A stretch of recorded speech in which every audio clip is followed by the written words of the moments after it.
Assalamualaikum, mahasiswa Sosiologi 2019. Ketemu lagi dengan saya ya, Dr. Merianti MA di mata kuliah Sosiologi Pedesaan dan Perkotaan. Kali ini kita akan membahas kondisi ekonomi, sosial, hukum, dan politik di pedesaan. Baiklah, saya awali dengan kondisi ekonomi di pedesaan.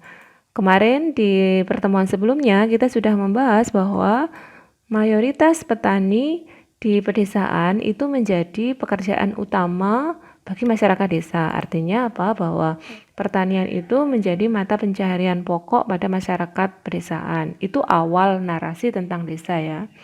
Dan kita sudah membahas juga bahwa pertanian yang sangat dominan di desa itu adalah pertanian subsisten. Kemudian ada juga sisi lain, ada pertanian komersial yang itu dilakukan oleh petani subsisten itu untuk bisa bertahan hidup, ya kan, untuk bisa dia mencari pendapatan lain di luar pertanian subsisten itu sendiri. Nah, apa sih pertanian subsisten? Sudah kita bahas kemarin ya, bahwa pertanian yang hanya bisa untuk mencukupi kebutuhan pokoknya saja. Kebutuhan pokok itu yang kita kenal dengan KFM. Apa itu KFM? Kebutuhan fisik minimum berupa makanan atau beras. Dan kalau di desa itu karena kolektivitasnya sangat tinggi, itu masih ada yang disebut dengan kebutuhan akan tagihan-tagihan sosial, iuran-iuran sosial yang itu sangat tinggi jumlahnya, dan itu menjadi bagian dari pengeluaran bagi masyarakat atau petani subsisten itu sendiri. Nah, pada situasi yang sangat subsisten ini, itu melahirkan apa yang disebut dengan etika subsistensi. Apa itu etika subsistensi? Itu adalah semacam karakter ya, karakter masyarakat desa yang subsisten. Itu apa sih? Karena mereka ekonominya sangat homogen, kemudian ekonominya berada dalam keterbatasan, mereka itu sangat tergantung pada input luar. Kalau kalian lihat ya, pertanian di Indonesia itu adalah sangat tergantung pada alam. Jadi kurang inovasi, kurang adanya kayak rekayasa terhadap pengembangan sektor pertanian, ya kan? Itu artinya apa? Jika tidak hujan, itu pasti akan kekeringan, sehingga itu menghambat produksi pertanian. Nah, itu yang disebut dengan ketergantungan kepada input luar itu sangat tinggi. Kemudian yang kedua adalah dahulukan selamat.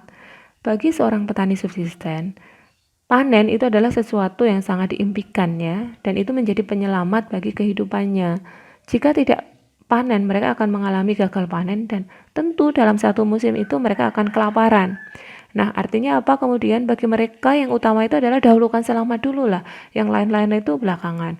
Artinya menanam padi itu hal yang utama dulu lah daripada yang lain-lain gitu. Jadi mereka sangat hati-hati, ini ciri yang ketiga ya, sangat hati-hati atau enggan mengambil risiko untuk melakukan inovasi produk pertanian yang lain. Udahlah, yang penting menanam padi dulu lah, yang penting kan aman dulu lah gitu ya. Apalagi janganlah melakukan pertanian komersial atau inovasi-inovasi yang itu nanti akan rentan terhadap hasil yang belum tentu pasti gitu kan. Tuh, kemudian yang keempat tadi ya, enggan melakukan pertanian komersial dengan berbagai macam alasan. Bisa jadi keterbatasan modal, bisa jadi enggan inovasi tadi ya. Dan itu yang menyebabkan mereka terjebak dalam pertanian subsisten itu. Kemudian yang karena enggan melakukan inovasi tadi, maka yang penting bagi mereka adalah yang pasti-pasti saja lah dalam pertanian itu. Makanya kalau teman-teman lihat ya, dari dulu kala sampai sekarang, petani subsistensi pedesaan itu ya itu-itu saja. Cara bertaninya juga itu. Kemudian inovasi padi itu juga tidak terlalu banyak, inovasi pupuk juga tidak banyak, inovasi pengembangan ini tuh mau dikembangkan apa gitu masih sangat minim gitu. Jadi yang pasti-pasti saja, karena memang etika subsisten atau masyarakat subsisten di pedesaan itu seperti itu cara dia bisa bertahan hidupnya gitu. Bisa dibayangkan ya, jika hampir semua petani memiliki karakteristik etika subsistensi tadi, tentu akan membentuk budaya kolektif ya kan, karena hampir semua melakukan hal yang sama. C.H. Buke pada tahun 50-an itu banyak mengkaji tentang petani di Indonesia, itu melihat bahwa karena petaninya itu subsisten, itu melihat bahwa apa namanya, kegiatan ekonomi di pedesaan itu tidak begitu penting dibandingkan dengan kegiatan sosial. Artinya ketika dalam keterbatasan ekonomi yang sangat tinggi, mereka membutuhkan input-input dari luar yang banyak. Artinya mereka perlu berjejaring dengan masyarakat lain, dengan apa namanya, dalam kolektivitas yang sama dalam satu dusun ya, untuk bisa dia bertahan hidup gitu. Makanya kegiatan sosial itu lebih tinggi dibandingkan dengan kegiatan ekonomi. Kemudian yang kedua, menurut Jabugo juga, masyarakat pedesaan itu apa namanya, kalau sangat mempertahankan tradisinya. Tadi makanya inovasi di pedesaan itu kenapa sih susah banget gitu loh. Kenapa sih petani itu susah berinovasi?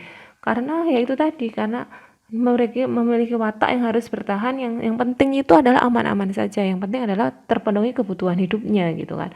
Sehingga untuk inovasi itu menjadi sangat minim. Tradisi itu dipertahankan gitu loh.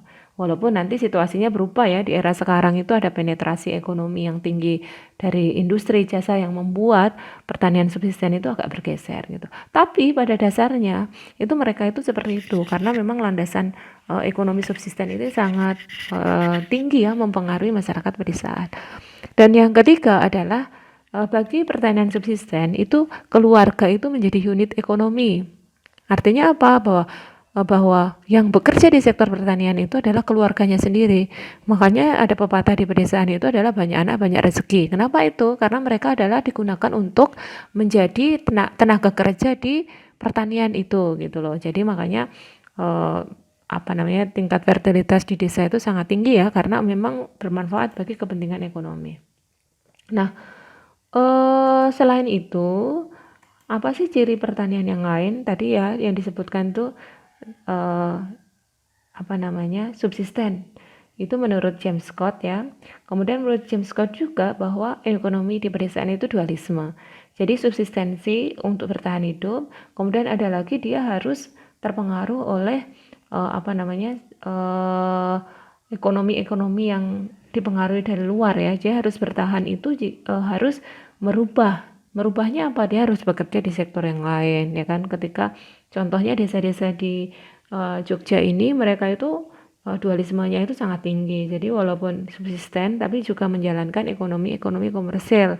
Baik ketika dia bekerja di kota, kemudian dia bekerja di luar sektor pertanian, itu sudah mengubah karakter atau ciri ekonomi di pedesaan. Akan tetapi kajian James Scott itu dualisme ekonomi pedesaan itu tidak hanya terjadi di sekarang ya. Karena pada masa kolonialisme Belanda itu di beberapa desa itu dia sudah, Belanda dalam hal ini itu sudah mengubah pertanian subsisten itu menjadi pertanian perkebunan.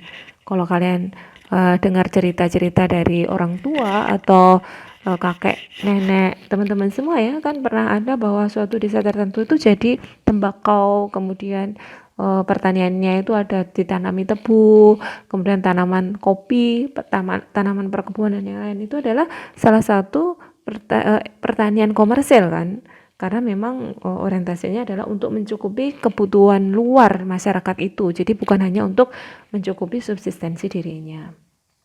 Itu ya apa namanya, ekonomi subsisten yang banyak terjadi di pedesaan atau sampai saat ini itu masih bertahan karena memang masyarakat tertentu terutama generasi tua itu masih mempertahankan tradisi ya, tradisi etika subsistensi itu.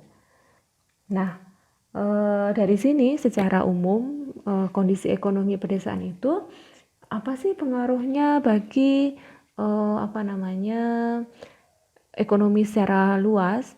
Fungsi desa pada akhirnya ya di apa namanya, di dalam ekonomi yang makro, dia yang punya fungsinya itu tiga.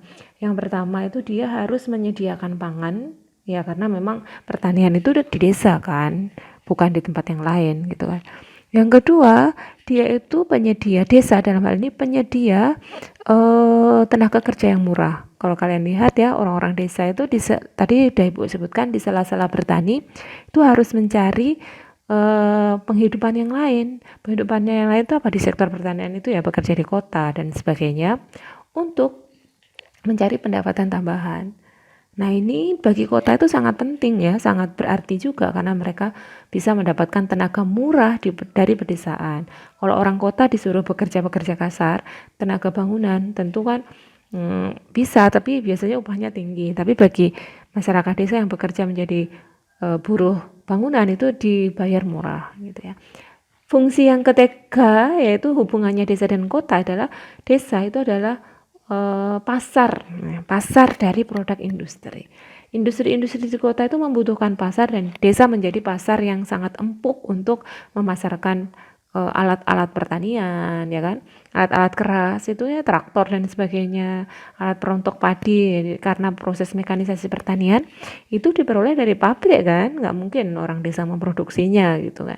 Nah itu yang belum lagi produk-produk yang lain, mulai dari kebutuhan rumah tangga, mulai dari sabun, kemudian mulai dari pasta gigi, mulai dari alat-alat rumah tangga, itu semuanya dipasok dari kota. Tidak banyak yang disuplai di desa. Nah, itu adalah fungsi desa dalam keseluruhan ekonomi makro sebagai pasar dari hasil industri di perkotaan. Kemudian baiklah ya, itu teman-teman ya kondisi desa ditinjau dari sisi ekonomi. Silahkan kalau ada pertanyaan ditanyakan di grup ya, kan sudah ada grup kita. Kemudian kita beralih yang kedua adalah sosial di pedesaan. Bagaimana sih kondisi sosial di pedesaan? Tadi kita sudah melihat bahwa di desa itu pertanian subsisten. Pertanian subsisten atau petani subsisten dalam kelas sosial itu menempati kelas yang paling rendah. Mereka tidak memiliki tanah atau kalaupun ada tanahnya sangat sempit sekali. Kemudian ini menempati kelas sosial yang paling rendah di pedesaan dan jumlahnya paling banyak. Di atasnya ada pemilik tanah yang sedang ya, pemilik tanah sedang, kemudian di atasnya lagi ada tuan tanah yang dia memiliki tanah yang sangat luas, yang itu biasanya dikerjakan oleh buruh tani atau petani subsisten tadi. Nah, itu kelas sosial di pedesaan dan ini kesenjangannya sangat tinggi ya, sangat tinggi antara kelas atas dan kelas bawah. Jadi betapa kelas bawah ini tergantung kepada masyarakat kelas atas gitu. Dalam hal apa? Dalam hal ekonomi, dalam hal apa? Dalam hal perlindungan, perlu status sosial dan sebagainya. Ketika ada mengalami kriminalitas misalnya perlindungannya kepada siapa? Kepada kelas atasnya gitu. Karena memang buruh tani atau petani subsisten ini benar-benar memiliki keterbatasan dalam relasi ya kan. Kemudian dalam ekonomi, sumber daya ekonomi mereka sangat-sangat terbatas. Makanya sangat tergantung terhadap input dari luar. Nah, relasi yang terbentuk karena ketergantungannya sangat tinggi ini menurut James Scott itu disebut dengan relasi patron-klien. Jadi patron yaitu orang yang memiliki sumber daya yang sangat luas, kemudian klien adalah orang yang tadi itu ya, petani subsisten yang memiliki sumber daya terbatas. Klien sangat tergantung kepada patron dalam hal ekonomi tadi ya. Karena gimana sawahnya itu milik patron ya, milik orang kaya ya. Jadi mereka harus tunduk dengan patronnya itu, dengan orang yang menyewakan. Karena kalau tidak gimana dia bisa melakukan produktivitas pertanian.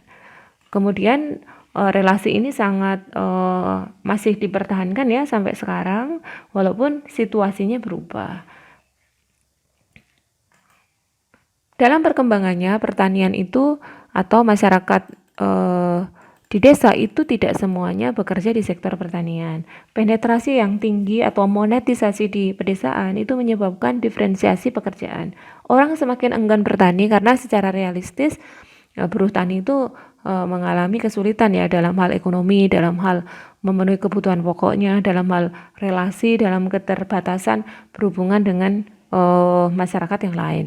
Karena itu tadi ya keterbatasan modal. Makanya kemudian di desa dengan adanya penetrasi yang luar biasa dari industri dan jasa ini muncullah sektor-sektor ekonomi baru yaitu industri-industri tadi, laundry, penitipan anak misalnya ya yang dulu tidak ada di desa sekarang itu tumbuh dan itu menjadi sektor yang baru bagi masyarakat pedesaan untuk mencukupi kebutuhannya di luar sektor pertanian yang sangat terbatas hasilnya ya kan. Kemudian dengan tumbuhnya industrialisasi di pedesaan ini menyebabkan kelas sosial di pedesaan itu juga berubah. Bahwa kelas bawah itu tidak selalu buruh tani kan, tidak harus petani subsisten, tapi banyak sekali buruh industri, buruh jasa yang di pedesaan itu ada sekarang, yang dulu tidak ada. Kemudian di atasnya masih ada ya petani kelas menengah, kemudian pedagang menengah, pegawai rendahan kayak gitu. Kemudian di atasnya adalah priayi, kemudian masih ada ya tuan tanah. Kemudian sekarang ada kelas baru di kelas atas pedesaan, yaitu pengusaha ya kan, karena memang basis ekonomi tidak hanya berpatok pada sektor pertanian. Nah, stratifikasi ini muncul di pedesaan karena apa? Karena perkembangan industri dan jasa yang sangat luar biasa di desa ya. Dan itu saat ini real terjadi. Nah, itu teman-teman kondisi sosial di pedesaan. Saya lanjutkan yang berikutnya adalah kondisi hukum dan politik di pedesaan. Silahkan kalau ada pertanyaan di-share, tidak harus bertanya, bisa menanggapi apa yang saya sampaikan, bisa mengkritik, dan bisa punya pendapat lain kalau ada sumber yang berbeda. Oke, bagaimana kemudian kondisi politik di pedesaan? Kondisi ekonomi mempengaruhi, karena kesenjangan ekonomi yang sangat tinggi di pedesaan itu menyebabkan ada kekuatan dominan yang secara politik itu berpengaruh. Jadi kalau yang sudah ngomong itu ketua atau sesepuh desa atau orang yang berpengaruh di desa, dalam hal ini sekarang ini ya situasinya karena sudah ada kelas baru di desa, yaitu orang yang memiliki uang yang banyak, itu bisa disebut dengan kelas sosial yang dominan di desa, itu juga sangat berpengaruh di dalam masyarakat desa. Jadi kekuatan dominan masih di di circulation elite ya, masih dipegang oleh kelompok-kelompok tertentu. Dalam masyarakat itu dikenal tokoh masyarakat, tokoh pemerintah, tokoh agama, kemudian tadi ya pengusaha yang memiliki sumber daya yang sangat tinggi itu menjadi pilar ekonomi di pedesaan. Kalau teman-teman lihat ya, di sekarang ini kan musim pilkada, pilkades, itu biasanya kan ya circulation elite aja kan, hanya orang-orang yang dulunya atau sekarang itu memiliki sumber modal yang besar yang bisa mencalonkan diri gitu. Kemudian jika demikian, partisipasi masyarakat di dalam hal politik juga bisa dikatakan tidak atau belum optimal, karena memang dominasi kelompok-kelompok atau dominasi orang yang elit di desa itu sangat tinggi. Kemudian dalam perkembangannya di desa itu sangat luar biasa ya dalam hal politis, yaitu dengan adanya badan usaha milik desa yang sangat besar pengaruhnya kepada desa, itu berpengaruh juga. Akan tetapi itu tadi ya, bahwa bantuan yang besar masih elit yang memegang, atau banyak elit yang masih masih mendapatkan akses di situ gitu. Bisa kalian bayangkan ya, di desa itu sekarang sudah memegang uang 1 sampai 2 M itu sesuatu yang biasa gitu loh. Tidak hal yang luar biasa, karena memang sudah hampir 5 tahun berjalan ini mereka ada sumber daya ekonomi di desa, dan itu menjadikan kekuatan politik yang luar biasa bagi desa. Kemudian selanjutnya ya, dari aspek hukum, bagaimanapun teori Durkheim itu masih berlaku ya, bahwa kolektivitas masyarakat pedesaan itu masih tinggi. Ketika kolektivitas tinggi, mereka itu akan memiliki cara-cara menyelesaikan masalah juga dengan cara kolektif. Artinya apa? Kemudian ketika ada masalah, udahlah kita selesaikan secara informal saja, tidak secara formal. Itu masih dominan di desa di Indonesia, walaupun ada beberapa masyarakat desa yang sudah mengalami urbanisasi sangat tinggi, itu sudah beralih ke hukum formal ketika menyelesaikan masalah. Hukum formal itu dilaporkanlah ke desa, dilaporlah ke dusun, dilaporkanlah ke mana itu polisi ya kan, sampai ke tingkat pengadilan. Nah, itu disebut hukum formal. Secara umum masyarakat pedesaan itu masih menjalankan menjalankan hukum atau menyelesaikan masalah itu secara informal, karena itu dianggap udahlah kita teman sendiri, kita adalah saudara, yang sebaiknya menyelesaikan masalah itu dengan cara kolektif saja, nggak usah sampai ke hukum yang itu justru butuh biaya tinggi dan berlarut-larut. Nah, itulah ya, karena basis ekonomi subsisten itu masih berpengaruh tinggi di pedesaan, yang sangat mempengaruhi bagaimana mereka mengambil sikap ketika terjadi kasus hukum. Oke, saya kira itu ya teman-teman bahasan hari ini, yaitu kondisi ekonomi dan kondisi sosial serta politik hukum di pedesaan. Silakan silakan kalau ada pertanyaan silakan di-share di grup dan kita diskusikan bersama. Tidak harus saya yang dominan. Silakan teman-teman jika ada masukan atau bisa menjawab pertanyaan temannya juga tidak masalah, sah-sah saja. Dan jangan lupa itu baca buku yang lain ya dari sumber yang lain. Bisa lewat Google Scholar cari tentang sosiologi pedesaan, atau yang masih di Jogja itu di perpustakaan buku sosiologi pedesaan juga sudah banyak dan silakan itu bisa dipakai semua. Oke, saya kira itu teman-teman ya. Kurang lebihnya minta maaf. Wassalamualaikum warahmatullahi wabarakatuh.